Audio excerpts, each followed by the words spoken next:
Chers amis, bonjour.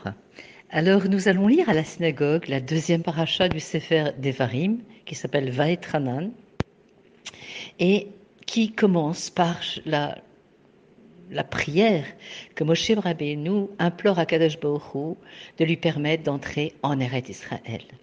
D'ailleurs, le terme Vaetranan est l'un des 10 termes de supplication, de tachanonim, de prière. Alors bien sûr, le décret est tombé. Moshe Rabbeinu ne rentrera pas en Eretz Israël. Il annonce que bien sûr le peuple va rentrer sans lui. Puis Moshe dans la paracha poursuit la chronique des 40 ans de séjour du peuple juif dans le désert, et nous allons réécouter les 10 commandements, donc Aseret Adibrot. Dans la paracha, il est rappelé la plus célèbre des prières juives qui est le Shema Israël. La première partie du schéma, justement, apparaît dans la paracha Vaetranan de cette semaine. Et les secondes et troisième parties sont dans les versets plus loin, 11, 13, 21, 15, 37, 41. C'est une mitzvah de prononcer la déclaration du schéma matin et soir, ba boker ou ba erev. Celle-ci, cette prière, apparaît dans d'autres endroits dans le livre de Tfila, de la prière. Et il y a aussi la récitation du Shema avant de s'endormir, la nuit bien sûr, avant de dormir. D'ailleurs, c'est l'un des premiers textes juifs qui est enseigné à un jeune enfant lorsqu'il est capable de parler et de mémoriser. Et bien avant de dormir, on lui fait réciter le Shema Israël. Alors l'affirmation clé de la première ligne du Shema est que Hachem Echad, Dieu est un. Et le Talmud parle d'allonger la façon dont on prononce le mot un, c'était Echad. Quiconque allonge le Echad, que nous dit le Talmud, voit ses jours et ses années s'allonger. Alors les enseignements dans la Chassidoute expliquent que cela signifie qu'il faut réfléchir ou méditer sur le sens profond du mot Echad. L'idée que Dieu est un ne signifie pas seulement qu'il y a un Dieu unique, mais que Dieu et l'ensemble de la création ne font qu'un. C'est-à-dire, il n'y a rien en dehors de Dieu, et rien n'existe en dehors de lui.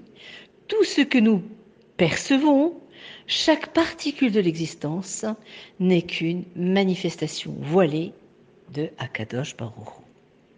C'est pourquoi tout dans l'univers est complètement et totalement dépendant de Dieu. À chaque instant, Dieu crée l'univers. Il a créé il y a très longtemps, mais qu'est-ce que nous dit dans la Tfila, d'ailleurs on le dit, que Bechol Yom Vayom Echadesh Maaseh Bereshit, c'est qu'à chaque instant Dieu renouvelle la création du monde, c'est-à-dire qu'il le maintient continuellement en existence. Et nos sages parlent justement d'un courant d'énergie qui émane de l'essence infinie de Dieu, qui fait exister l'univers. Et s'il retirait, chas v'shalom, un seul instant, cette force vitale du monde, eh bien celui-ci retournerait au néant, comme l'explique le Maïmonide, le Rambam. Dieu peut exister sans le monde, mais le monde ne peut exister sans Dieu. Et c'est avec cette idée en tête que l'on déclare justement le Shema Israël de tout son être. Et on sait que l'acrostiche de Shema, Shin Mem Ayin, veut dire ce où Marom Enechem, levez vers le haut vos yeux. D'accord ? Donc effectivement, c'est avec cette idée, qu'on s'imprègne de cette idée, que l'on doit dire le Shema Israël. Alors les lettres justement hébraïques ont des valeurs numériques qui nous aident à comprendre le sens de la Torah et des prières. D'ailleurs, le mot un dans Shema Echad est composé de 3 lettres, c'est-à-dire Aleph, le Chet et le Dalet. Aleph a pour valeur numérique 1, qui fait référence à Aloufo Shalolam, à Dieu lui-même. Chet, dont la valeur numérique est 8, représente les 7 cieux et la terre. c'est-à-dire en haut, en bas, le plan vertical et tout ce qui inclut les dimensions spirituelles. La troisième lettre est Dalet, qui est de valeur numérique 4, qui désigne les 4 points cardinaux nord, sud, est, ouest. Alors nous pouvons maintenant comprendre ce que le Talmud entend par allonger la façon dont nous disons le Echad. Cela signifie qu'il faut prendre le temps de réfléchir à la signification du mot. Le monde dans toutes ses dimensions spirituelles et physiques et partout dans le monde à travers l'univers matériel tout entier, finalement, n'est que l'expression de l'unicité infinie d'Akadosh Baruch Hu. Le peuple juif est lui-même décrit comme étant Echad, c'est-à-dire une nation unique dans le monde. Donc cela implique que non seulement nous sommes uniques dans le monde, mais que nous sommes la nation qui communique à toute l'humanité le concept de l'unicité d'Akadosh Baruch Hu. Et en plus, en respectant les commandements de Dieu dans notre vie quotidienne, nous faisons entrer justement ce Echad dans notre monde, dans notre existence physique.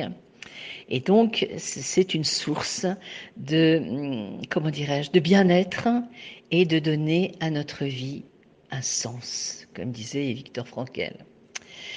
Et nous voyons, j'ai trouvé aussi quelque chose d'intéressant dans la paracha de Vayechi, que juste avant de mourir, Yaakov Avinu a rassemblé ses enfants. Il les a, après les avoir bénis, les 12 tribus, il leur a demandé de se réunir, d'être complètement unis l'un avec les autres, les uns avec les autres, et d'être fidèles à la Torah et les mitzvot. Et justement, le nom Yaakov, puisque Yaakov a deux noms, Yaakov et Israël. Il était Yaakov, après le combat avec l'ange est devenu Israël. Mais le nom Yaakov symbolise la mitzvah même du Shema. Pourquoi ? Parce que cette mitzvah, finalement, qui consiste à quoi ? À dire qu'on se soumet à Kadosh Baruch Hu. On accepte le Ol Malchut Shamaim. D'ailleurs, si vous lisez le Shema par la fin, c'est-à-dire d'abord le Aïn, même Shin, ça fait Ol Malchut Shamaim. Et donc c'est accepter le joug divin. C'est une charge, oui, c'est une charge, mais on la porte avec joie et liberté de choix, de porter cette Torah. Et on sait que c'est la 172e mitzvah positive qui figure dans les 613 mitzvot. Et le chiffre 172 est représenté par la valeur numérique des 3 lettres de Yaakov, Ekev, Aïn, Kuf, Bet, qui forment la racine du nom de Yaakov Avinu. Et finalement, c'est ça que Yaakov il a voulu inculquer dans le cœur de ses enfants, qui fut à l'origine de la proclamation de cet acte de foi que depuis des millénaires, chaque juif espère pouvoir chuchoter au moment à 120 ans de rendre son âme à Kadosh Baruch Hu. Donc on voit finalement que cette prière est un fondement de la fidélité à Kadosh Baruch Hu. Il y a beaucoup d'histoires pendant la guerre. J'avais lu une histoire, on était comme ça dans une cave et on entendait les bottes des Allemands pendant la guerre, les chaque pas qui résonnaient dans la rue. Et dans cette cave, il y avait des communistes, il y avait des agnostiques, il y avait des chassidim, il y avait des juifs traditionnels. Et d'un seul cœur, ils ont entonné Shema Israël, Hashem Elokeinu, Hashem Echad. Donc on voit que cette prière, elle nous unit, Yachad, qu'on est tous unis, main dans la main, pour un seul but, pour nous donner une vie pleine de sens, parce qu'on a une mission à accomplir en tant que juifs. Il ne faut pas passer à côté. Ça nous donne ici un bonheur. Et en fait, je voulais aussi vous dire que ce soir, c'est le 15 Av. Donc, il faut prier pour que chacun puisse trouver son âme sœur. J'espère avoir le temps de vous faire un petit chiour sur le 15 Av, qui est une fête extraordinaire, très belle, très symbolique, pleine de sens aussi, comme toutes nos fêtes juives. Baruch Hashem, Odou l'Hashem Kitov, Kilam Chasto. Je vous souhaite Shabbat Shalom, Umevorach.